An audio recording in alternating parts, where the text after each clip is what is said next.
Iran, Israel, America దాడుల తర్వాత Iran విదేశాంగ మంత్రి సయ్యద్ అబ్బాస్ రష్యా పర్యటన ఇంట్రెస్టింగ్ గా మారింది.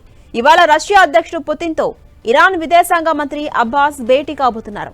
పుతిన్ ను అమెరికా, ఇజ్రాయెల్ జరుగుతున్న యుద్ధంలో తమకు మద్దతుగా నిలవాలని కోరబోతున్నారు. అమెరికా అంతర్జాతీయ చట్టాలను ఉల్లంఘించి తమపై దాడులు చేసిందని, అమెరికాను కట్టడి చేసేందుకు కావాల్సిన సాయం, తీసుకోవాల్సిన చర్యల గురించి పుతిన్ తో చర్చించే అవకాశం ఉంది. అటు ఇప్పటికే ప్రపంచ దేశాల మద్దతు కోరింది ఇరాన్.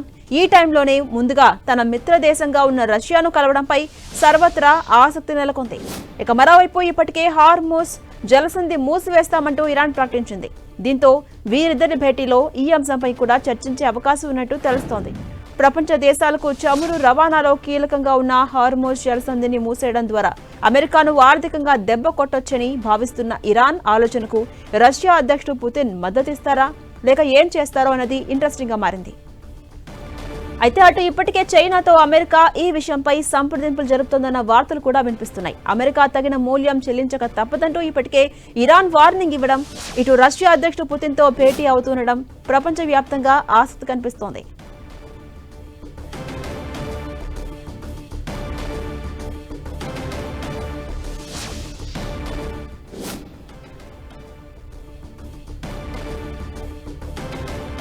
మనం చూస్తున్నాం ఇరాన్, ఇజ్రాయెల్ వార్ తారాస్థాయికి చేరుకున్న నేపథ్యంలో అటు అమెరికా దాడుల తర్వాత కీలక పరిణామం చోటు చేసుకుంది. ఇరాన్ విదేశాంగ మంత్రి సయ్యద్ అబ్బాస్ రష్యా పర్యటన ఇంట్రెస్టింగ్ గా మారుతోంది.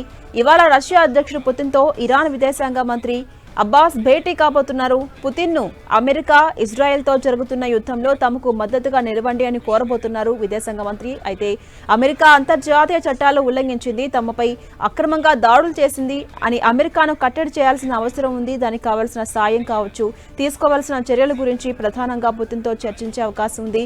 ఇటు ఇప్పటికే ప్రపంచ దేశాల మద్దతు కోరింది ఇరాన్. ఈ టైంలోనే ముందుగా తన మిత్ర దేశంగా ఉన్నటువంటి రష్యాను సాయం చేయడానికి కోరడంపై సర్వత్రా ఆసక్తి కనిపిస్తోంది. ఇక మరోవైపు ఇప్పటికే హార్మోజ్ జలసంధిని మూసివేస్తామని కూడా ఇరాన్ ప్రకటించింది. దీంతో వీరిద్దరి భేటీలో ఈ అంశంపై కూడా చర్చించే అవకాశం ఉన్నట్టు తెలుస్తోంది.